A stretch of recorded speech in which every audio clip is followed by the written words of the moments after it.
y'all, it's Laura, and I have a Smashbook process video for you today. Now, I'm using my Smashbook as project life / journaling, so it's going to have a mix of events that have happened, just kind of everyday sort of stuff, and also things that I want to do a lot of journaling about. This is one of those second events.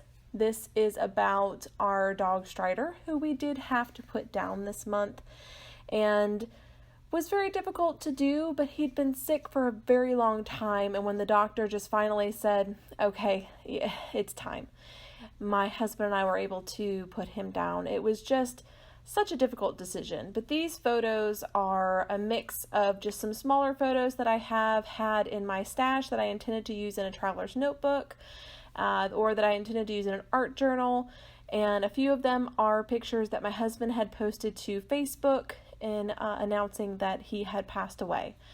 We have a lot of friends and family who got to know Strider because they babysat for us or they came over for birthday parties and things like that, and we just wanted to let them know that he had moved on.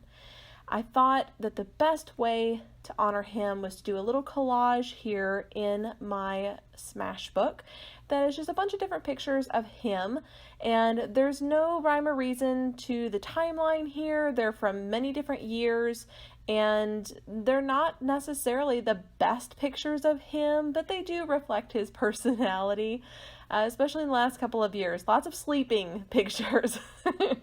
He was an older dog. He was 15, almost 16, and we got this beautiful card from a friend of ours who used to babysit quite frequently for us when she lived here. And she got to know Strider very well and was absolutely charmed by him, and she sent this really sweet sympathy card after we had announced that he had passed, and it was just so touching and so beautiful, and I wanted to keep it and I wanted to include it. But including a giant card like this in scrapbooking would be rather difficult. I mean, it would be you could just sort of add it to the scrapbook, but I really wanted to kind of make it a feature, a tip-in type of thing on my Smashbook. So what I decided to do is grab these stickers that are from Pretty Little Studio. They had a cloud and rain motif, and I thought that was appropriate for a sad moment in our lives. And I went ahead and used the whole thing. I used all of those clouds and every single one of the raindrops because I'm not likely to have another reason to use those. And I thought this is just the right background for this card. It's a moment of sadness. It's just speaking to some really deep feelings. This is more of an emotional Smashbook rather than just a playful one. So I thought I would kind of speak to those emotions by adding in some raindrops. So I am going to tape down that card straight into the Smashbook. I am not adding a ton of layering to this Smashbook. I'm not doing a great deal of dimensional items. I'm not going to have any puffy stickers. I'm not going to have any foam. I'm not going to have any chipboard in this Smashbook. It is truly a very simple and quick process for me. I want this Smashbook to just simply be something that I can put down our stories, our everyday stories, just things that happen that maybe you're not prepared to scrapbook them yet, but you want to get your thoughts down. And for me, that's exactly right. I'm not ready to go searching through all of my hundreds of pictures of this sweet dog to find the perfect ones to scrapbook. But these ones are already printed. They're already right there on my desk, and they share a story in and of themselves. So my journaling will be a mix of hidden journaling and open journaling, and I think that that's a good way to get a lot of text, get a lot of thoughts onto a page without overwhelming it.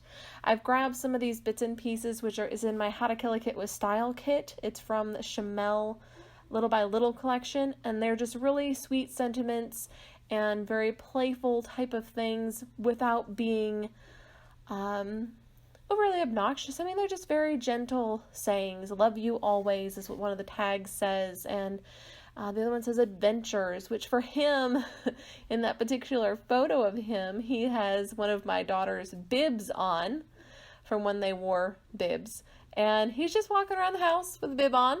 One of the girls had put it on to him, and he hadn't protested, just gone right along with it. In the top left photo is one that I absolutely love of him sleeping on the couch next to my son Joseph when he was a baby. This dog was just the most gentle, sweetest soul that you have ever met. He was so tolerant of the kids. He was not really one of those dogs that was super playful. He didn't play fetch. He didn't really want to run and play a whole lot. He was more of a cuddler. He would come and sit next to you and beg for petting, and if you stopped petting him, he would do this thing where he turned his head completely upside down to look at you and kind of like, why did you stop? And it was just one of those things that I really loved about this dog, is he was very special to us. And I've known my husband, who had this dog just before we met. He had gotten him. And so I have known him for 13 years, 12 years, 12 years, 12 and a half years-ish that I've known this sweet dog. So he's definitely been a part of our family for a very long time. And it was very hard to let him go. But he had a lot of health issues over the last year and a half. And when he ended up with an eye infection that turned out to be much worse than we expected, the doctor just said, you know what? He's not a candidate for surgery. We need to just go ahead and put him down. He's in a lot of pain. This is not going to help. So it was kind of like that decision was made for us. My husband was really struggling with the idea of putting him down. And it was kind of like the decision was just there. It had to be made. And I think that made it a little easier for him to let go. I think it's incredibly important to scrap these moments, to include these moments in your scrapbook, whether it's something like this, a Smashbook, or a journal, or in your regular scrapbooks. I think it's so important to include not only the happy moments, but the sad moments, the moments that really touch you, that really evoke the strong emotions. They should be a part of our lives too. They are a part of our lives, and they should be documented just as much as those happy and exciting moments are. Not every story that you have to share with your children, with your family, with just share in general is going to be a happy story. Some of those stories are going to be sad. Some of those stories are going to make you feel angry, perhaps. And I think that we don't necessarily have to scrap every time we get angry or every time that we get sad. But if we're having a deep story that we just, it's just tearing us up, it's just really digging deep into us, I think we do need to document those things. I think we need to get those things down. I think if only for our own cathartic reasons, to bring some stress relief, to bring some emotional relief, then that's worth it. That's worth doing. It's worth documenting those moments. This dog was definitely an important part of our family, and I want to do him justice. I want to include him in our album, especially now that he's gone. And I want the kids to remember him and to really just kind of honor his memory. Now, we are not the type of family that necessarily feels like our dogs are our children, but that's probably because we have 5 kids. But we do feel like they're part of our family, and we care about them a great deal, and we do everything we can to give them a very spoiled existence. So it's definitely hard to say goodbye.